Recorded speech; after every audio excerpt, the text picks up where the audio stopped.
What is going on, guys? Elijah Porter here. Welcome back to the channel and welcome to absolutely beautiful Hollywood Beach here in South Florida. This is the first day that the beach has been reopened since this whole quarantine mess. So we are super stoked to get out here and enjoy some time in the sun, some time in the water. In today's video, we're going to be talking about my 1980 Honda CB650 Cafe Racer. So stick around.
So guys, here it is, my 1980 Honda CB650 Cafe Racer. If you've been wondering what's under the cover in my other videos, here it is, this is it. If you aren't following me on social media, I encourage you to on Instagram, because if you were, you would have seen this bike previously on my Instagram, and you can follow me at MusicGuyEP. So I bought this bike about 2 years ago, and as you could tell from the thumbnail, it did not look like this when I started out. It looked like a piece of trash, but I bought it really cheap and I thought, hey, this could be a fun project. And so I bought it, and it was my first bike that I ever purchased actually. And I bought it for $1,000. So part of the reason I did agree to buy this bike was because of the forks it had on it.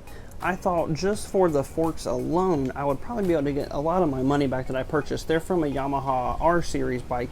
And I thought, hey, even if I just had to part out this bike, I could still probably get most of my money back just on parting the bike out if I could never get it running. So unfortunately, I decided to start working on this bike long before I had a YouTube channel. I wish I would have started my YouTube channel then and done a whole build series kind of thing about this bike, but I didn't.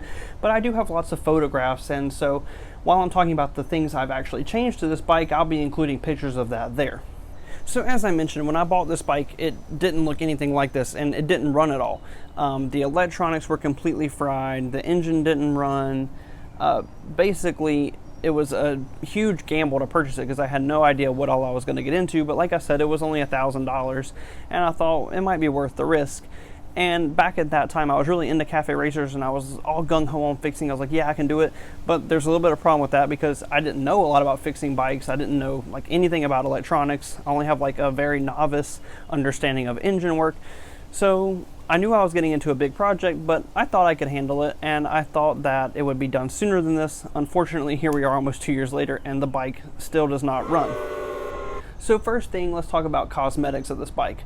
Obviously, this bike looks much different from when I bought it, and that's really due to two key things. Number one is this gas tank. So as you can see in these pictures that I'm going to put on the screen here, you can see the gas tank was very beat up. It was dented, it was black and white, it was very dated, and it was had lots of dents in it. I refinished this gas tank myself. I actually did this on my own, and I got all the dents out. It's been repainted. I added this trim piece here, which really makes it look a lot nicer. I added some stock Honda symbols back on the side of it, and I think the tank looks really amazing. Another part that makes this bike look really stunning as well is these side panels. So the bike did not have these when I got it. I had to order these. I got them from somebody who sold vintage bike parts, and it had the CB650 symbol on it as well. And you can see these really make the bike look really amazing, and they color match with the tank that I also redid. When I bought the bike, somebody had spray painted these wheels completely black. So one thing I did to just help make the bike look a little bit better was sand down all the parts of the rim that should have been silver like they were stock, and you can tell the wheels look back stock now. They're not blacked out, and they look a lot better than they did when they were completely black. This bike also had non-factory rear sets installed back here, and so I changed them back to the original stock pegs and stock brake pedal, stock gear lever, all that stuff back to the original factory spec, and I think it makes the bike more comfortable. One cosmetic change I would like to make with this bike would be to change the stock exhaust into a 4x2 or a 4x1 exhaust. I think these bikes these exhausts just look kind of dated, and it'll be really nice to change those, and it would also be really nice to put the license plate holder underneath the seat somehow. I'm not sure how we can fabricate that yet, but that'll be really nice to do as well. So when I purchased the bike had no dashboard. It had no gauge cluster, it had no switches, it had like old like dirt bike grips on it. It had the stock levers that didn't really work. It had no brake fluid reservoir. Basically everything up here did not work at all. I had to replace all of these, like all of the parts up here with non-stock parts. So these are K and L switches. They're pretty universal. You can pick them up and they basically work on any bike.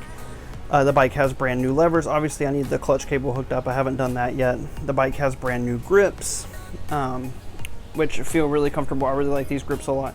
And it has a brand new gauge cluster. So when I originally purchased this bike, like I mentioned, none of the electronics worked on it at all.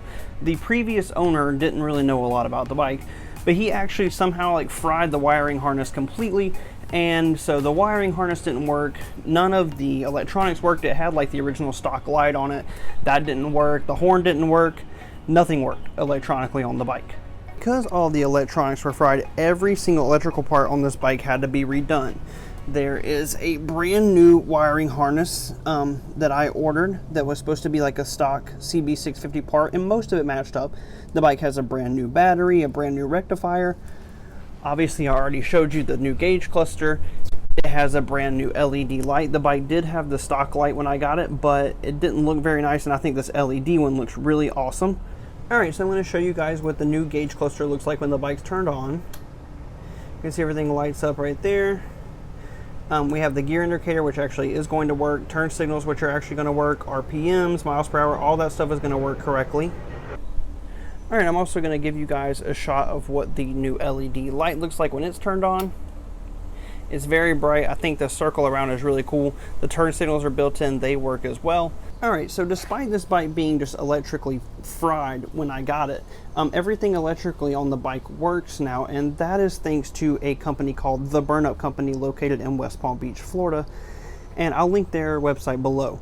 They specialize in vintage motorcycles. I highly encourage you to check out their website, and if you're local, to go there. They have all kinds of amazing bikes there, and they did a great job on all the electric work on this bike. The brakes on this bike also did not work when I first got it, and so I redid the brakes. That was something I was actually able to do myself, and so the brakes have been completely redone, and now they work and everything, and before they did not work at all. So this bike still doesn't run, and that is due to really one key part, and that is in this area right here. This is where the carburetor should be, and obviously there are no carburetors. I do have the stock carburetors that go with this engine, but they are really ratty and they need to be rebuilt at the very least, but I would really like to just replace them with like some CR carbs in the future if I can. I know they're kind of expensive, so that's really the only holdup with finishing up this bike, that and attaching the clutch cable that I mentioned earlier. So one thing I haven't mentioned about this bike yet is that it's a little bit of a Frankenstein bike, meaning that it's just a conglomerate of a lot of parts. So the frame is actually a 1980 Honda CB650, but the engine is from a 1981 Honda CB650 Nighthawk, which is a little bit different. It means that it doesn't really quite fit the frame. When the carburetors are in, you can tell that they don't quite fit with the air filters. That wasn't really a big deal to me, but it doesn't have matching VIN numbers, and I know to some people that's a big deal. To me, it wasn't so much of a big deal, but it did make kind of lining up that wiring harness and doing electronic stuff on the bike a little more complicated than it would have been if everything would have been just like tearing it on a stock bike and then rebuilding it. So the question remains, I've had this bike for 2 years. Why does it still not run when I've had all that time to do stuff with? Well, number one, the parts that we've already mentioned that it needed. And number two is just money. So when I bought this bike, I only spent $1,000 on it, like I mentioned. And when this bike's done, I'll probably have less than $3 in it. But I also knew that I really wanted a new bike, my Ducati. And so I decided to put that money towards getting that bike that I could have spent on fixing this one. And that's probably not a great financial decision. And I probably should have just finished this one first, but whatever. I really wanted the Ducati, so I bought it. I can fix this bike eventually, and I plan on holding on to it until then. I don't plan on selling it until it's been redone, and I don't even know if I plan on selling it at all. I love it. A lot of my heart and soul is in this bike. I spent hours working on it, hours like sanding parts down, painting the tank, you know, doing all that, getting the wheels done, getting the brakes done. I've spent a lot of time on this bike, and I've spent money getting it done, and I really hate for someone to reap all the benefits of all the labor and money that I've put into it. So I don't really know what I'm going to do with this bike going forward, but I plan on at least getting it running before I sell it or get rid of it or anything like that. One idea that I've really had for this bike is to possibly give it away. Maybe once this channel gets a little bit bigger, I think it'll be really cool to do like you know, like a Patreon series where we get the bike like all finished up, get it all polished up, get it really neat, and give it away. But that would be like a long time in the future. We obviously don't have a lot of traction yet on the channel, so that would be a long way down the line. I would kind of like to fix this one up, maybe sell it, and then spend that money on doing something with a different bike for like a Patreon series. But anyway, guys, that's gonna do it for today's video. If you have any questions about this bike, please comment, and I will be sure to get back to you as quickly as I can. Or if you have any questions about anything else on the channel, please do not hesitate to ask me. If you did enjoy today's video, please like and subscribe to the channel. I'm trying to get videos out as often as possible, and do the best content that I'm able to do. I'd also appreciate it if you guys would leave me comments about what you think I should do with this bike. Should I just sell it as it is, dump it, and then maybe use that money to do like a different bike? Should I finish it up and then sell it? Should I finish it up and then keep it? What about that giveaway option I talked about? Would that be something that people would be interested in doing down the road? I don't know. Hopefully we'll see. Or maybe sell this bike and then buy like a cheaper, newer bike and maybe fix that up and give that away, something like that. I would really like to do that kind of stuff on this channel, but that's probably going to be way down the road, and we don't really need to worry about it right now. But anyway, guys, thank you so much for watching, and ride safe out there.